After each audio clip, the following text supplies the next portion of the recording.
예, 사랑하는 성도 여러분, 바로 어제가 우리 교회 창립일이었습니다.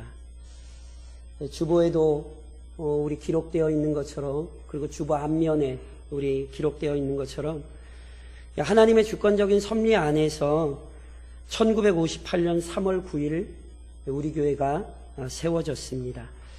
그리고 지금까지 61년 동안 유지되어 왔습니다. 여기서 원래 아멘을 하셔야 굉장히 좋은 건데 제가 다시 한번 하겠습니다. 모르는 척 하시고 그냥 61년 동안 유지되어 왔습니다. 감사합니다. 실은 이 사실 하나만으로도 감사하셔야 돼요. 왜냐하면 많은 교회가 사라져가는 것이 현실이기 때문입니다. 작년에 기독교 미디어 가운데 하나인 뉴스 엔조이가요, 우리 교단 대한예수교 장로회 합동 측 교단 총회 보고서를 분석해서 낸 자료가 있거든요. 그 자료에 의하면 2008년부터 2017년까지 우리 교단 얘기입니다. 2008년부터 2017년까지 1,502개의 교회가 생겨났고요. 1,057개가 폐쇄됐어요. 조금 편하게 말씀드리면 2.4일마다 교회가 하나씩 설립되고요. 3.5일마다 한 개씩 교회가 문을 닫았어요. 조금 더 쉽게 설명드리면 교회 3개 생길 때 2개가 문을 닫았어요. 몇 년 전에 국민일보에서는 우리 교단만이 아니라 한국교회 현황을 뭐라고 얘기했냐면 한 해에 몇 개 교회가 문 닫는 것 같으세요? 우리 교단만 말고 우리 전 한국교회 기독교 뭐 다 포함해서 한 해에 3,000개가 문 닫는다고 보고한 적이 있어요. 물론 이게 한국교회 얘기만이 아닙니다. 작년 11월 미국 월간지인 애틀랜틱이요, 이런 기사를 냈어요. 과학의 발전과 신앙생활에 대한 관심이 없는 젊은 세대의 증가로 매년 미국 전역에서 교회 6,000곳에서 1만 곳이 문을 닫는다. 우리 얘기만이 아니에요. 이 땅의 교회들이요, 문 닫는 교회들 많이 있어요. 실망하지 마세요. 이건 하나님께서 이 땅 위에 이루시는 일이에요. 하나님께서는 이 땅 위에 유형교회를 세우기도 하시지만 그분의 신비로운 계획과 섭리 안에서 유형교회가 사라지게도 하십니다. 대강리에 사라진 교회가 많다는 거 누구보다 다들 아시죠? 그러니까 성경이 명확하게 우리에게 증언하는 것처럼 놀랍게도 예루살렘 성전을 무너뜨리신 분은 바벨론이 아니라 하나님이세요. 이후 인류 역사를 살펴보아도 찬란한 기독교 신앙을 꽃피웠던 국가들이 지금은 기독교를 적대하는 사상들의 온상이 되어 있음을 알 수 있습니다.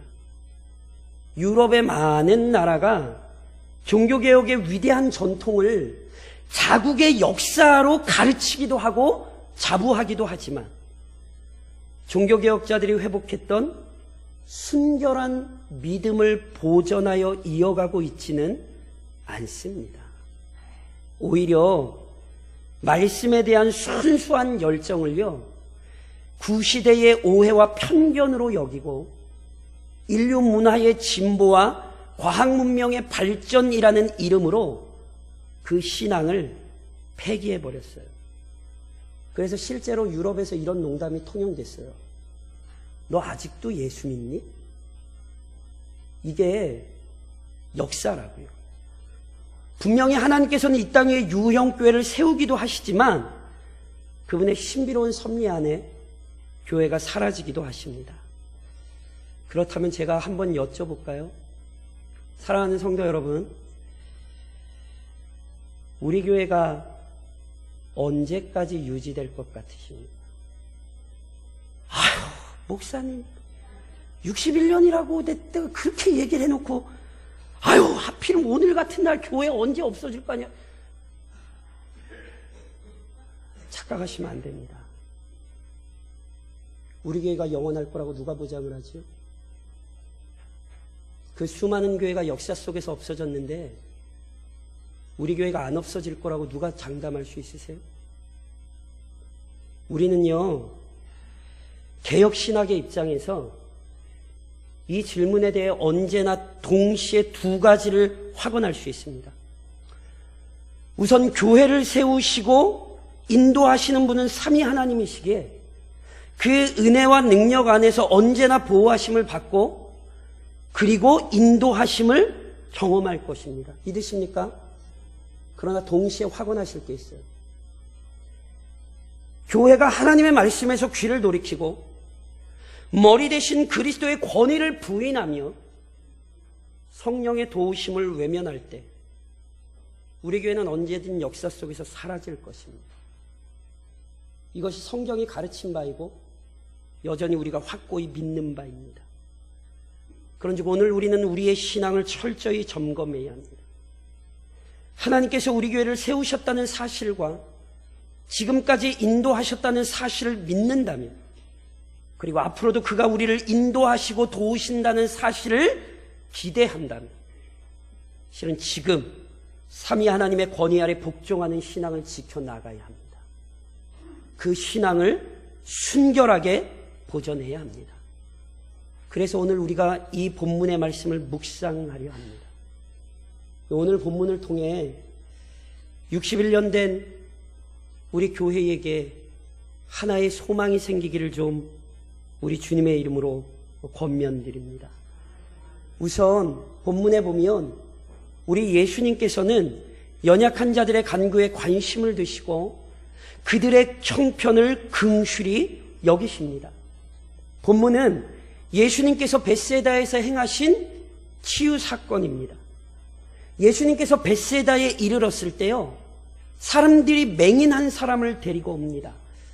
실은 얼마 전에 예수님께서 이 지역에서 오병이어의 기적을 일으키셨거든요. 그러니까 사람들은 예수님의 능력을 너무너무 잘 알아요. 게다가 예수님께서는 오병이어 기적만 일으키신 것 아니잖아요. 마가의 기록에 의하잖아요. 예수님께서는요, 찾는 사람이 너무 많아서요, 식사할 겨를도 없으셨대요. 그러니까 이처럼 예수님께서는 열심히 이곳저곳 다니시며 하나님 나라의 복음을 전하시고 각종 병든 자들을 고쳐주셨잖아요. 그렇기에 사람들은요, 이 놀라운 예수님의 능력을 기대하면서 지금 맹인을 데리고 예수님께로 온 거예요. 그리고 이때 우리 예수님께서는요, 이 사람들의 간구를 물리치지 않으셨어요.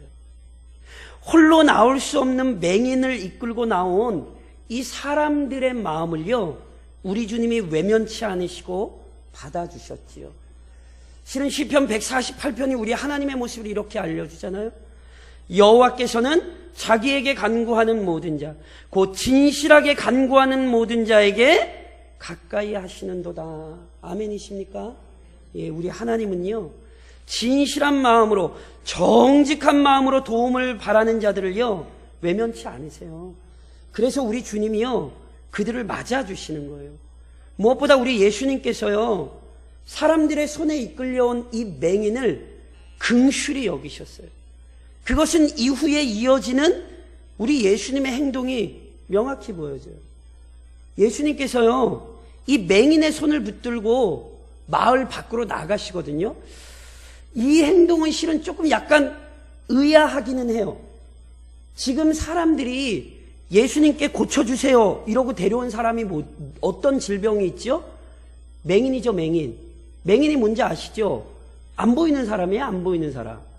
그러니까 실은요, 맹인에게 가장 곤란한 것 중에 하나는 뭐냐면 어딘가로 움직이는 거예요. 그렇죠? 이 사람 아무것도 안 보이는데. 근데 예수님께서 이 사람을 데리고 마을 밖으로 가시거든요. 왜 이러셨을까요? 몰라서 이러셨을까요? 아니에요. 여기에는 분명한 이유가 있어요. 성경이 명확하게 설명하지는 않지만 예수님께서 이 맹인을 데리고 마을 밖으로 나가신 것은요, 분명 이 맹인을 위한 배려로 보여져요. 만일요, 예수님께서 예수님 자신이 사람들의 주목과 관심을 받고 싶으셨다면 당연히 사람들이 데리고 왔을 때 그 많은 사람들 앞에서 고치셨겠죠. 그리고 때로 그렇기도 하셨어요. 왜냐하면 예수님께서는 그 모든 일을 통해 하나님의 영광을 드러내셨거든요. 그래서 실제로 마태복음 15장에 보면 이런 말씀이 있어요. 큰 무리가 다리 저는 사람과 장애인과 맹인과 말 못하는 사람과 기타 여럿을 데리고 와서 예수의 발 앞에 앉힘에 고쳐주시니 말 못하는 사람이 말하고 장애인이 온전하게 되고 다리 저는 사람이 걸으며 맹인이 보는 것을 무리가 보고 놀랍게 여겨 이스라엘의 하나님께 영광을 돌리니라. 예수님 실은 사람들 앞에서 고치셔서요 하나님 영광을 드러내고 나타내셨단 말이에요. 근데 이번에는 그렇게 안 하시는 거예요. 맹인의 손을 이끌고는요 사람들의 시선이 없는 곳으로 데려가요. 분명해요. 맹인을 위한 거예요. 그래서요 우선 맹인의 손을 잡고 가시잖아요. 예수님이 내 손을 잡고 앞에서 끌고 간다고 생각을 해보세요. 어떠시겠어요? 맹인은 분명히 예수님이 자신의 손을 이끌고 가실 때에 그 마음에 기대했을 거예요. 아, 예수님이 나 고쳐주시러 데려가시는구나. 예수님이 나의 선한 목자가 되셔서 나의 길을 인도하시는구나. 맹인은 분명히 기대했을 거예요. 그리고 맹인을 따로 데려가셔서 조용한 곳에서 맹인과 독대하시며 맹인을 고치시는 거 아니세요? 맹인을 고치시잖아요. 그러니까 맹인은요 이 사건을 통해 자기에게 일어나는 은혜가 무엇인가를 아주 깊이 이해할 수 있는 거죠. 그러니까 이것은요 분명 우리 주님의 긍휼의 모습이에요. 시편 116편은 실은 이렇게 기록하잖아요. 여호와는 은혜로우시며 의로우시며 우리 하나님은 긍휼이 많으시도다. 우리 예수님은요 맹인을 마을 밖으로 데려가시면서 연약한 죄인들의 간구를 들으실 뿐 아니라 연약한 자들에게 마음을 품고 계심을, 긍휼한 마음을 가지고 계심을 명확히 알리시는 거죠. 그리고 그것으로 끝나지 않아요. 예수님께서는 언제나 주권적인 방식으로 그 능력을 나타내십니다. 사람들이 없는 조용한 곳으로 맹인을 데리고 오신 예수님께서요 이제 이 맹인의 눈을 치유하시는 일을 시작합니다.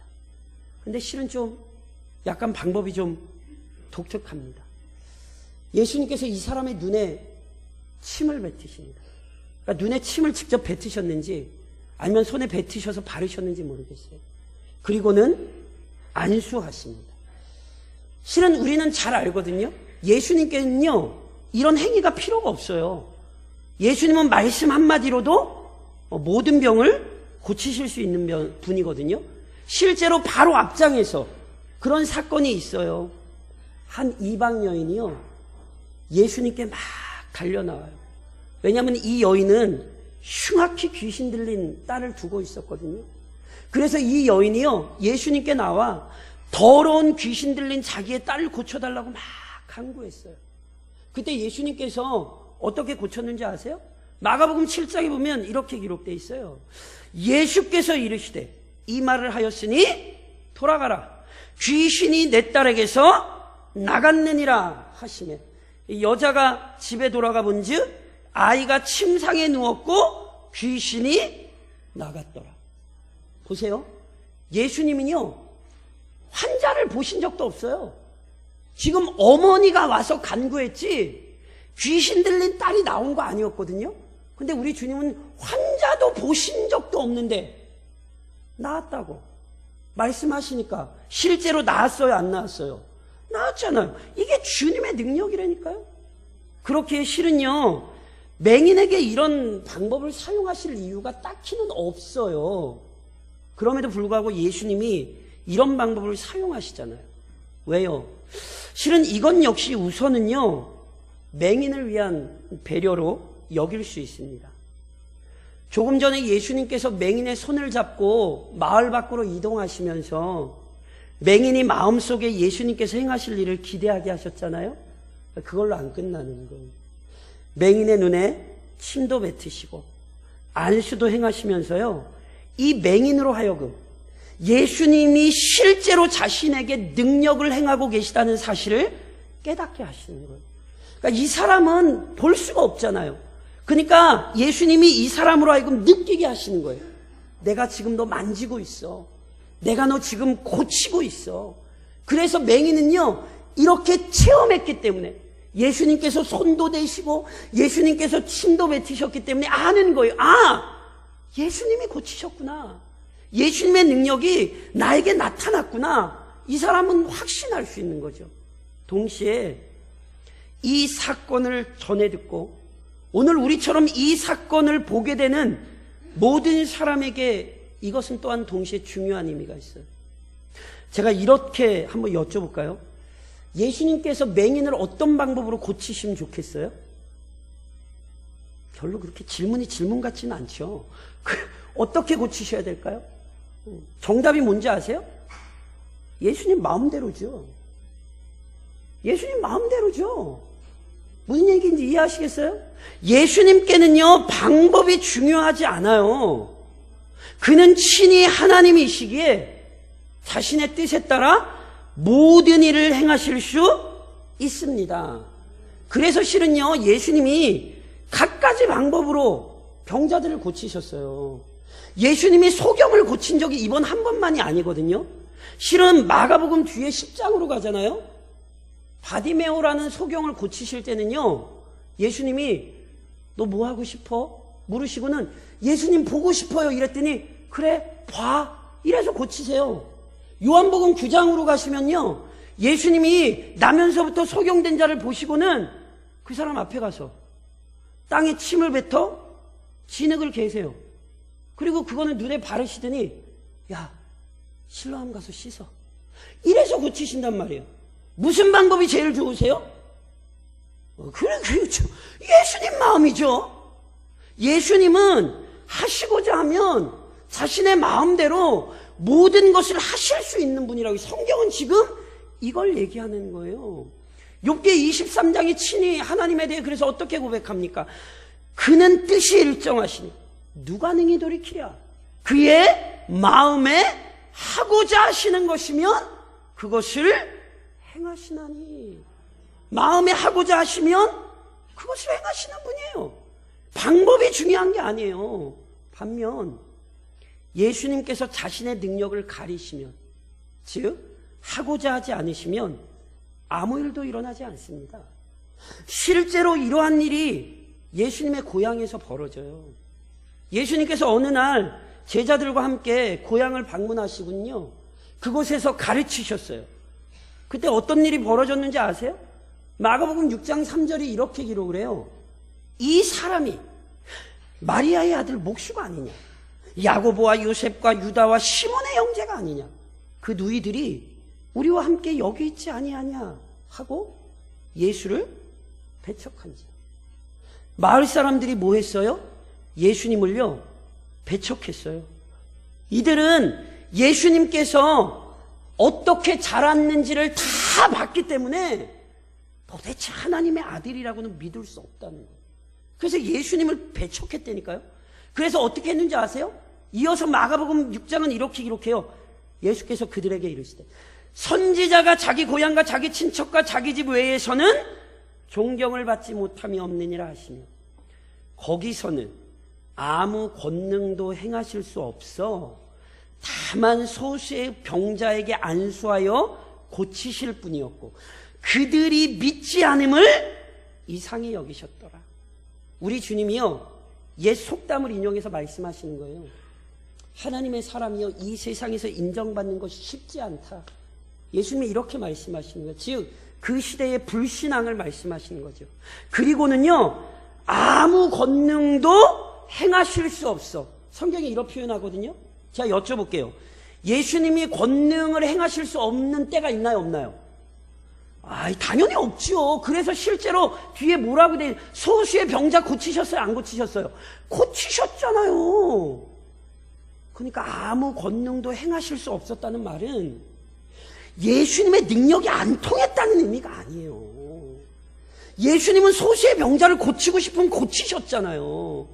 그러니까 이게 무슨 얘기냐면 예수님이 능력을 행하지 않기로 작정을 하신 거예요. 다시 얘기해.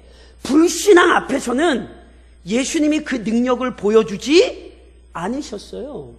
예수님은 마음 먹으면 능력을 드러내기도 하시지만 예수님은 마음 먹으면 능력을 가리기도 하시는 거예요.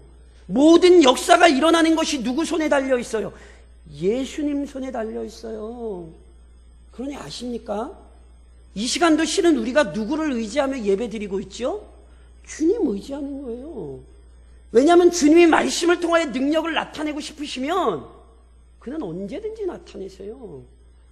그러나 그가 나타내길 원하지 않으시면 우리가 아무리 수고하고 있어도 우리는요 헛고생하는 거예요. 그러니 우리는 언제나 이 사실을 기억해야 돼요. 주님은 자신의 능력을 주권적으로 나타내시는 분이죠. 그러면서 오늘 본문 속에서 그 능력을 주권적으로 나타내시는 우리 예수님께서 연약한 자들을 더욱 온전하게도 만드신다는 것을 보여줍니다. 예수님께서요 주권적인 방법으로 맹인의 눈을 고치세요. 그래서 오직 우리 주님이 치유의 근원이 되신다는 사실, 그리고 우리 주님이 그 긍휼을 베푸는 것을 기뻐하신다는 사실을 아주 명확히 보여주죠. 그런데요, 오늘 본문의 사건은요, 예수님의 이 고치는 방법만이 좀 독특한 게 아니라 그거보다 뭐가 더 독특하냐면 고치는 과정이 독특합니다. 예수님께서요, 눈에 침을 뱉으시고 안수하시죠? 그리고는 물으세요. 무엇이 보이니? 물으세요. 그랬더니 맹인이 대답을 해요. 사람들이 보이나이다. 나무 같은 것들이 걸어가는 것을 보나이다. 일부 학자들은요, 이 맹인의 대답을 통해 이 사람은 원래 사람도 알고 나무도 아는 사람이다. 그러니까 이 사람은 원래 태어나면서부터 맹인은 아니었던 것 같고 중간에 눈이 좀 어두워진 것 같다. 뭐 이렇게 이야기를 하는 학자들이 있어요. 근데 뭐 맞는지 틀리는지는 모르겠어요. 분명히 맹인이 사람들이 보거든요. 아까 말씀드렸잖아요. 예수님이요, 사람들이 없는 곳으로 데리고 나왔거든요. 그렇죠? 그러면 이 맹인이 본 사람들이 누굴까요? 분명해요. 예수님이 올 때 꼭 누가 따라다녀요? 제자들이 따라다니잖아요.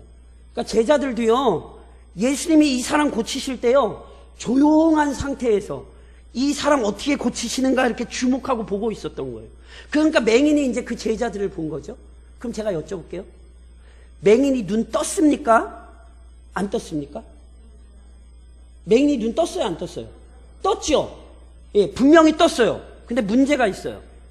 맹인이 아직 똑바르게 분별하지 못해요. 즉 눈을 완전히 뜬 게 아니에요. 이것은요, 이어지는 우리 주님의 행동에서 명확히 드러나요. 오늘 저랑 읽으신 25절에 분명히 뭐라고 기록이 되어 있냐면 이에 그 눈에 다시 안수하시매 그가 주목하여 보더니 나아서 모든 것을 밝히 보는지. 성경은요, 예수님이 침만 뱉으신 게 아니라 그 눈에 다시 안수하셨대요. 그러고 나서야 모든 것을 밝히 봤잖아요. 본문에 주목하실 필요가 있어요. 예수님은 말씀 한마디면 죽은 자도 살립니다. 근데 예수님이 지금 맹인을 고치시잖아요. 근데 쉽게 설명드려서 예수님이 한 번 안수했어요. 근데 고쳐졌어요? 안 고쳐졌어요? 고쳐지긴 했는데 좀 찜찜해요. 그쵸? 분명히 다 안 고쳐졌다니까요? 그럼 물을게요. 예수님이 한 번 기도하실 때, 안수하실 때 좀 세게, 샥! 이러고, 세게 안수를 좀 하셨어야죠. 그쵸? 침을 좀 뱉으시려면 좀 많이 좀 뱉어서 이렇게, 그쵸? 그렇게 가시면 안 되죠. 그렇게 얘기하시면 큰일 나요. 예수님이 능력이 없어서 이렇게 고치셨겠냔 말이에요. 아니에요. 여기에는 아주 중요한 이유가 있는 거예요. 예수님이 마을 밖으로 이 사람을 데리고 나온 데에는 맹인을 위한 배려도 있기도 하지만 제자들을 위한 배려이기도 합니다. 다시 말해 이 사람을 조용한 곳으로 데리고 오셔서 제자들 역시 이 치료의 과정을 집중하여 보게 하시는 거예요.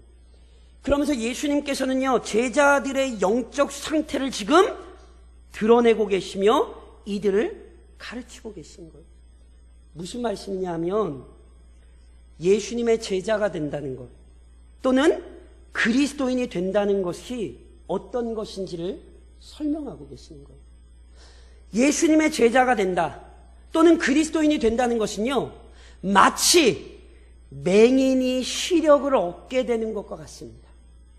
예수님께서 주권적으로 그 능력을 베푸셔서 맹인의 눈을 뜨게 하셨듯이 예수님께서 주권적인 은혜로 부르셔서 그 영혼을 어루만지시고 안수하셨기에 죄에 가려져서 아무것도 보지 못하던 자들이 볼 수 있게 되는 거예요.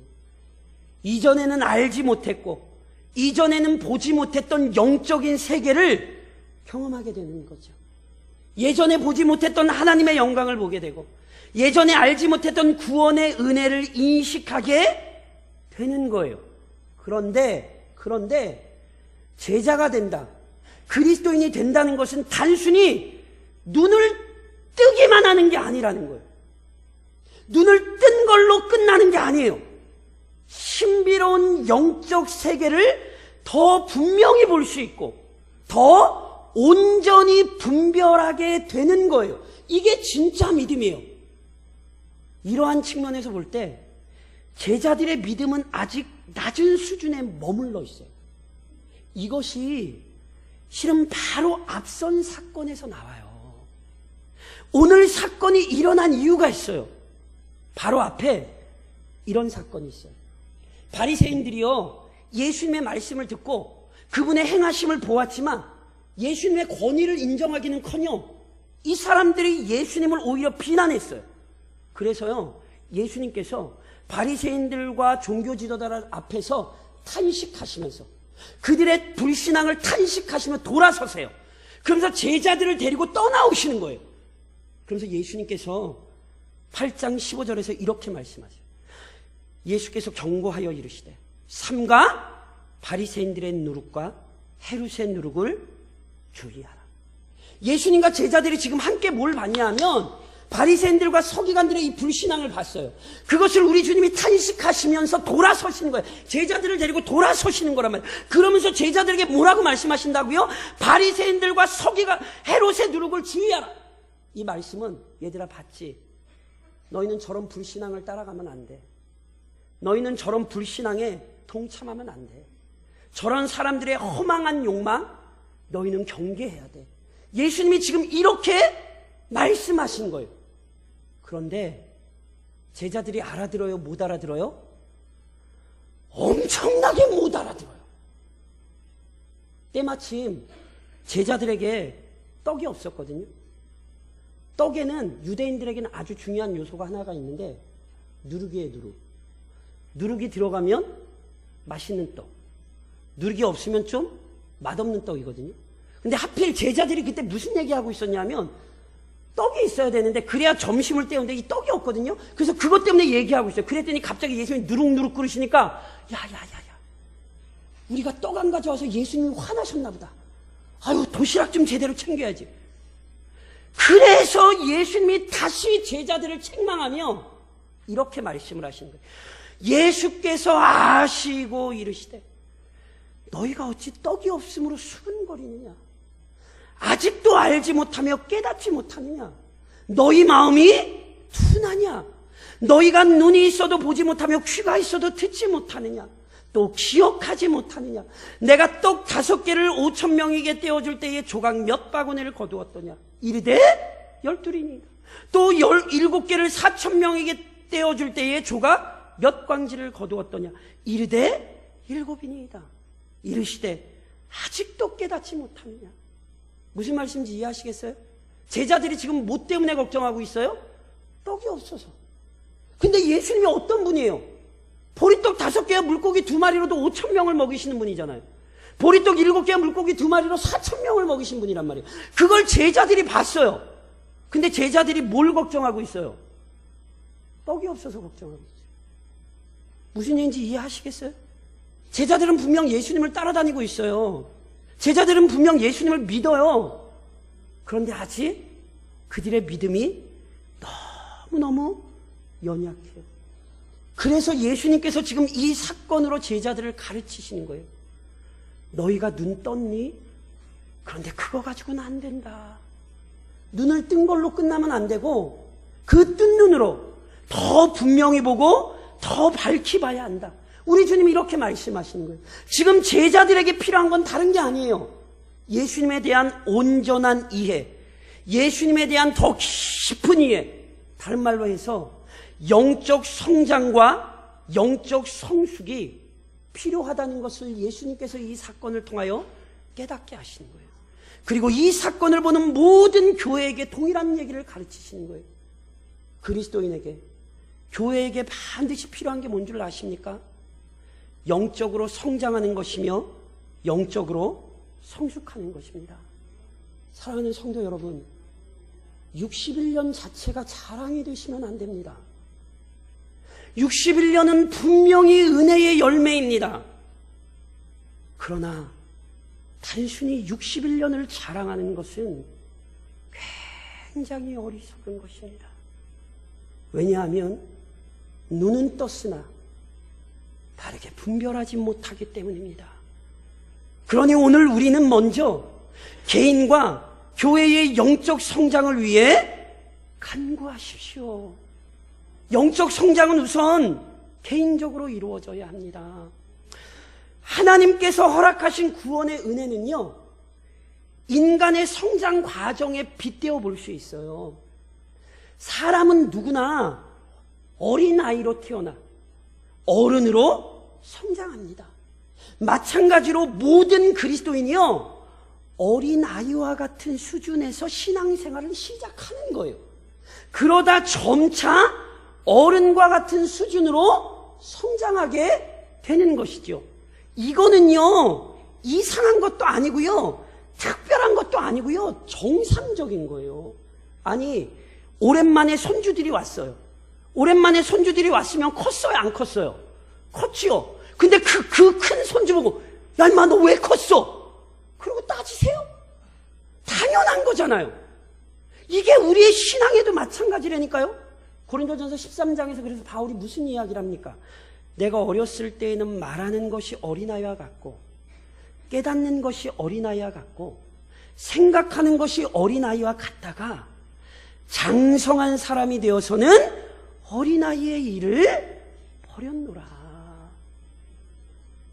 놀랍게도 교회 안에서 오랜 시간 동안 신앙생활을 했음에도 불구하고 신앙이 성장하지 않았는데 그것을 당연하게 여기는 성도들이 있어요. 제가 예전에도 한번 말씀드렸듯이 신앙생활은 오래 했는데 저는 믿음이 없는 것 같아요. 이런 얘기는 웃으면서 하시면 안 되는 거예요.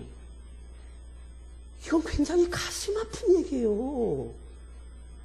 이것은 자신의 가슴을 찢으며 하나님 앞에 철저히 엎드리셔야 되며 통곡을 하셔야 되는 부분이지, 이것은 그렇게 웃으면서 하실 얘기가 아니에요. 이건 겸손이 아닙니다. 이것은 신앙이 뭔지를 지금 모르고 있는 거예요. 이것은 오히려 되질문해야 되는 질문이에요. 당신이 정말 그리스도인이 맞는가? 당신이 정말 예수를 만났는가? 이것은 그렇게 자신을 철저히 되돌아봐야 되는 사건이지 웃으면서 하실 얘기가 아닌 거예요. 이것은 교회적으로도 마찬가지입니다. 한 교회의 신앙이 어린아이와 같은 시기가 있어요. 그러나 언제까지나 어린아이와 같을 수는 없고, 그래서도 안 됩니다. 히브리서 5장이 우리에게 무엇이라 가르칩니까? 때가 오래되었으므로 너희가 마땅히 선생이 되었을 터인데, 너희가 다시 하나님의 말씀의 초보에 대하여 누구에게서 가르침을 받아야 할 처지이니 단단한 음식은 못 먹고 젖이나 먹어야 할 자가 되었도다. 이 말씀은요, 지금 히브리서 기자가 굉장히 강력하게 책망하고 있는 거예요. 너희가 어찌하여 성장하지 못하였느냐? 너희가 어찌 신앙이 성숙하지 못하였느냐? 오늘 61년을 맞이한 우리 교회에 성령께서 이렇게 책망하지 않으시는지 돌아보셔야 돼요. 너희의 신앙이 마땅히 성장해야 하는데 왜 아직 성장하지 못하였느냐? 분명히 눈은 떴지만 분명하게 보지 못하지는 않는지, 심지어 믿음의 퇴보를 경험하고 있지는 않은지 돌아봐야 돼요. 오랜 시간이 지났음에도 불구하고 이전의 미련함과 어리석음을 아직도 버리지 못하여 그 어리석음 속에 우리 자신을 가두어 놓지는 않았는지 돌아봐야 합니다. 이 성장과 성숙의 문제를 진지하게 고민해야 합니다. 그리고 행여나 우리의 부족함은 철저히 회개해야 합니다. 물론 영적으로 성장하고 성숙할 수 있는 비결은요, 우리에게 있지 않고 주님께 있습니다. 맹인의 시력은 예수님의 능력에 의해 완전히 고쳐진 거예요. 예수님이 눈을 어설피 뜨게 하시고는 노력해, 수고해, 더 잘 보게 해봐, 똑바로 쳐다봐봐. 예수님이 이러지 않으셨어요. 맹인의 눈을 띄우셨을 뿐 아니라 다시 안수하셔서 그로 하여금 명확하게 보게 하셨어요. 즉 우리의 눈을 띄우신 주님께서, 교회를 세우신 우리 주님께서 다시 우리를 만져주셔야 돼요. 우리의 눈을 여시고 둔탁한 마음을 고치셔서 더 온전한 눈으로 볼 수 있게 하셔야 합니다. 그러니 그 은혜를 구하며 기도하십시오. 그리고 더 나아가 교회의 올바른 역할을 위해 함께 수고하십시오. 본문의 맹인이 예수님께 나와 고침을 받을 수 있던 계기는요, 사람들이 맹인을 예수님께로 데리고 왔기 때문에 그래요. 성경에는요 이런 기록이 많아요. 마가복음 6장에도 이렇게 기록이 돼요. 건너가 게네사렛 땅에 이르러 대고 배에서 내리니 사람들이 곧 예수신 줄 알고 그 온 지방으로 달려 돌아다니며 예수께서 어디 계시다는 말을 듣는 대로 병든 자를 침상채로 메고 나오니, 아무데나 예수께서 들어가시는 지방이나 도시나 마을에서 병자를 시장에 두고 예수께 그의 옷가에라도 손을 대게 하시기를 간구하니 손을 대는 자는 다 성함을 얻으니라. 맹인만 예수님 앞에 사람들 손에 이끌려온 거 아니에요. 성경에 보니까요, 수많은 사람들이요 예수님 앞으로 많은 사람들을 데리고 나와요. 이 사람들의 믿음에 대해 우리가 알 턱이 없어요. 그 사람들이 어떤 사람들인지 몰라요. 분명한 건 여기에서 우리는 교회의 역할을 보게 된다는 거예요. 절대로 혼동하지 마십시오. 교회가 사람을 구원하지 않습니다. 캐도릭 이단의 가장 중요한 핵심 교리가 이것입니다. 말씀의 권위 위에 교회가 있고 그 교회 위에 교황이 있습니다. 이것은 성경 어디에도 없는 이단적인 교리입니다. 교회가 사람을 구원하지 않습니다. 제 설교가 성도들을 구원하지 않습니다. 구원의 능력은 오직 우리 주 하나님께만 있습니다. 구원은 분명히 그의 주권적인 은혜로 성취됩니다. 그러나 동시에 잊지 마십시오. 그 구원의 위대한 섭리는 이 땅 위에 교회라는 공동체를 통하여 이루어집니다. 에베소서 3장이 그래서 우리에게 무엇을 가르칩니까? 이는 이제 교회로 말미암아 하늘에 있는 통치자들과 권세들에게 하나님의 각종 지혜를 알게 하려 하심이니 곧 영원부터 우리 주 예수 그리스도 안에서 예정하신 뜻대로 하신 것이야. 영원부터 우리 주 예수 그리스도 안에서 예정하신 게 뭐예요? 교회를 세우셔서 그 교회를 통하여 하나님의 백성들을 이끌어내시는 거예요. 이것이 교회의 영광스러움입니다. 61년 하나님이 왜 버티게 하셨겠냐 말이에요. 교회의 어려운 순간들이 돌아보시면 얼마나 많았어요. 제가 들었던 얘기가 얼마나 많은데요. 우리 교회 문 닫을 줄 알았다고. 그런데 하나님이 살리셨잖아요. 그럼 뭘 하셔야겠어요? 우리의 사명은 분명해요. 우리는 수많은 영혼을 그리스도께로 이끄는 거예요. 그것을 위하여 여전히 하나님께서 우리를 살리셨음을 기억하십시오. 그리고 바로 그 교회가 전하고 보존해야 할 복음을 명확하게 드러내십시오. 예수님께서요, 맹인을 고치신 이후에 맹인에게 뭐라고 말씀하시냐면 마을에 들어가지 말래요. 이거는 집에 가지 말라, 어디 가지 말라는 얘기가 아니라 사람들에게 예수님이 고치셨다는 것을 얘기하지 말라는 거예요. 실은요, 예수님이 여기서만 이러신 거 아니에요. 마가복음 1장에 중풍병자 고치시고는 이렇게 말씀하세요. 곧 보내시며 엄히 경고하사 이르시되 삼가 아무에게도 아무 말도 하지 말고 가서 내 몸을 제사장에게 보이고 내가 깨끗하게 되었으니 모세가 명한 것을 드려 그들에게 입증하라 하셨더라. 아무에게도 얘기하지 말고요, 율법의 규례대로 제사장에게 가서만 정결함을 확인받으라는 거예요. 여기서만 안 이러신다니까요. 마가복음 5장에는요, 말 더듬고 귀먹은 자를 고치세요. 그리고는 이렇게 말씀하세요. 예수께서 그들, 고침을 받은 자들뿐만이 아니라 그걸 다 본 사람들, 그들에게 경고하사 아무에게도 이르지 말라. 이것을 실은 학자들이 뭐라고 부르냐면요, 소위 메시아적 비밀이라고 불러요. 무슨 얘기냐면 예수님께서 친히 자신이 메시아라는 사실을 감추셨어요. 그럼 왜 예수님이 자신이 메시아라는 사실을 감추셨을까요? 여기엔 이유가 있어요. 당시 사람들은 예수님을 자기 생각하고 싶은 대로 생각했어요. 그래서 실제로 요한복음 6장에 보면 예수님이 오병이어 기적 일으키시고 나자 사람들이 뭐해요? 억지로 왕을 삼으려 하잖아요. 그러니까 이 사람들은 예수님을 지금 자기 방식대로 생각하는 거예요.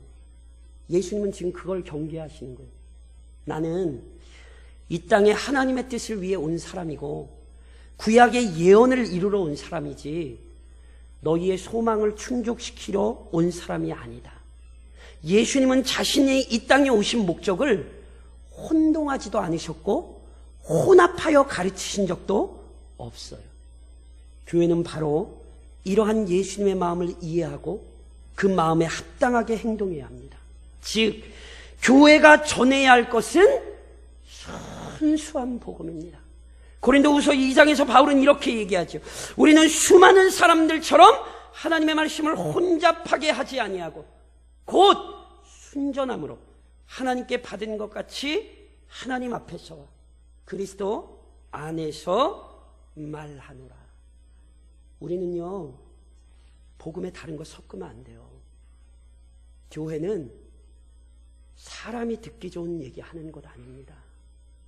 누누이 말씀드린 것처럼 제 설교가 그냥 단지 좋기만 하시다면 죄송하지만 제가 우선 거짓 선지자입니다. 그리고 여러분의 영도 미혹되어 있는 것입니다. 이것은 제가 한 얘기가 아니라 우리 주님이 하신 얘기입니다. 그러니 61년을 살려주셨으면 절대로 그 순수한 복음에서 이탈하시면 안 됩니다. 창립 61주년을 맞이하며 담임 목사로서 지금 소망하는 것이 있습니다.